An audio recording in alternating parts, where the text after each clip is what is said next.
welcome to Rattle and Roll. I'm going to show you some yoga moves today. So we're going to break down all of the basic yoga moves. I'm going to split this into parts. So the first part is going to be showing you some of the yoga moves that you would do on the floor, and then the second part will be showing you some that you will do standing up. So to begin with, we're just going to learn some of the really easy ones that you'll probably begin and end routines in.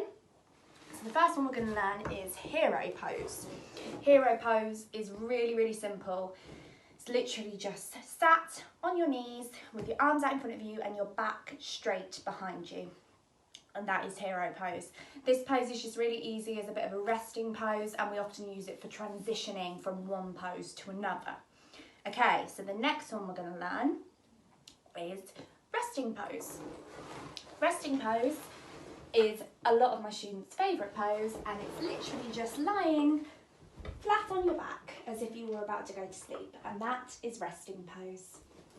Next pose we are going to learn is cobbler pose. Cobbler pose is one that you've probably seen quite a lot. So cobbler is feet together in front of you and they're touching, so you've got your kind of butterfly wings with your knees. You can move them about, and then your hands are just resting on your knees.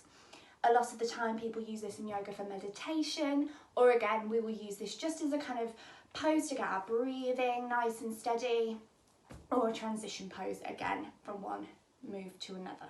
So that is cobbler pose. The next one we are going to learn is tabletop. Again, another really easy pose that probably some of you already know. This is also sometimes called cow. So I'll show you from the side. Tabletop, you're on your knees, your hands are on the floor, and you have a flat line running from your back all the way to your head. So your head is straight looking down at your hands. So that is tabletop. Reverse tabletop is exactly the same, except instead of being on your hands and knees looking down, you're looking up, so you use your hands and knees to support you, and you push up and look up at the sky. So that is reverse tabletop. We also have cat pose, which is very similar to tabletop, except you move your back in very specific motions to different stretches going through your back. So I'll show you those now. So we've got happy cat and sad cat. So happy cat, you're in tabletop or cow, and you arch your back, so you sit your bum and your head up, so you're dropping your tummy towards the floor. So that is happy cat. Angry cat, you've got to imagine you're a cat that's hissing at somebody, so you arch your back and pull your tummy up towards the ceiling, and your head and your bottom and your hips all go towards the floor, so you get this nice curve in your back. That is sad or angry cat. Then we also have three-legged cat. Three-legged cat is really simple. You lift one leg behind you as if it's a tail. Perfect, just like that. Brilliant. And that's three-legged cat. Next pose we're going to learn is sleepy butterfly. Now, sleepy butterfly is a really good one for stretching out your hips, stretching your groin, stretching your legs.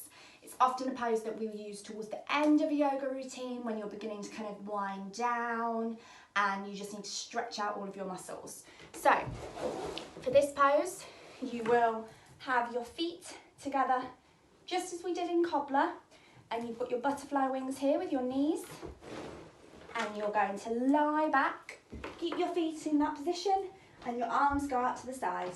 And this is sleepy butterfly. Really nice, relaxing pose. Perfect.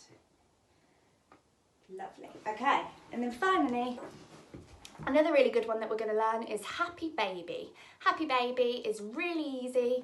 You lie on your back and you hold on to the inside or the outside, whichever you find easiest, of your feet, and you pull them apart and you rock about. So as if you're a baby that's discovered its feet for the first time and is pulling onto them. And you rock about on your back, and it's a really good one for stretching out your back and for just kind of working your muscles and getting them all warmed up. Lovely. And then finally, the last one we will learn on the floor is rock. Really easy pose. You just curl up into a little ball as small as you possibly can, as if you are a pebble. And that is rock pose. So that's the end of the floor poses. Please watch part 2 for the standing poses. The next pose we're going to learn is a little bit more of a challenging one. So this one is dancer pose. For dancer pose, it's similar to warrior 1 and 3, except you're holding onto your foot. So I'm going to do it from the side and I'll do it from the front so you can see what I'm doing with my body. So, dancer pose, you want to have one arm in front of you.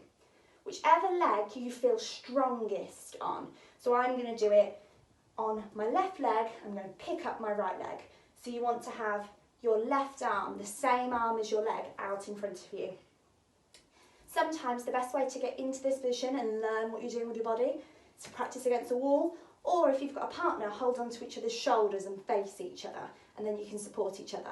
I'm not going to do that. I might use the wall a little bit, or I'll just try and keep my balance. But if you're practicing and learning how to do it, sometimes having a wall or a partner is really helpful. So what you're going to do for this one, arm out in front of you. You're going to hold on to your back foot. So for me, I'm holding on to my right foot. You're going to pull your right foot forward as much as you can, and you're going to push and lean. So you're lifting your foot and trying to keep your balance. In this one, most important things to remember, the leg that is supporting you should be straight so you can feel that stretch. Your arm should be out in front of you to help you keep your balance. You're not doing this and dipping, so your tummy and your back need to stay as upright as possible. You can, of course, dip a little bit, but you shouldn't be down here with your leg in the air. You're trying to get that nice kind of arch and curve between the two. So that's dancer. Next one we are going to learn is downward dog and three-legged dog. You guys have probably learnt this before, downward dog definitely. So the easiest way to get into downward dog is to get into a press up or a plank position. So you should have your feet and arms equally apart. Your bum needs to be down, so your head should be higher than your bum. From here, all you need to do is shift your weight backwards onto your feet. Try and push your heels down to the floor. Keep your legs straight and your bum should be in the air. And that's downward dog. From here, to get to three-legged dog, all you do is lift one leg up. Again, it doesn't matter if it's here. As long as those toes are pointed, your legs are straight, and you're pushing your heel on your supporting leg down to the floor. Lovely. So that is three-legged dog. Okay.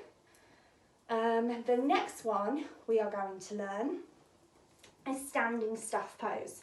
So in part 1 of the video, you learnt staff pose where you had your legs out in front of you, your arms up. So I'll show you again. So just like this, legs in front of you, arms up in the air. That is that's staff pose. Standing staff pose. Your feet are together, your arms are up in the air. And that is standing staff pose. Super, super simple. Okay, so those are some of the basic yoga poses. I hope that helped. I hope you enjoyed. Don't forget to subscribe to Rattle and Roll Performance, and I hope to see you again soon.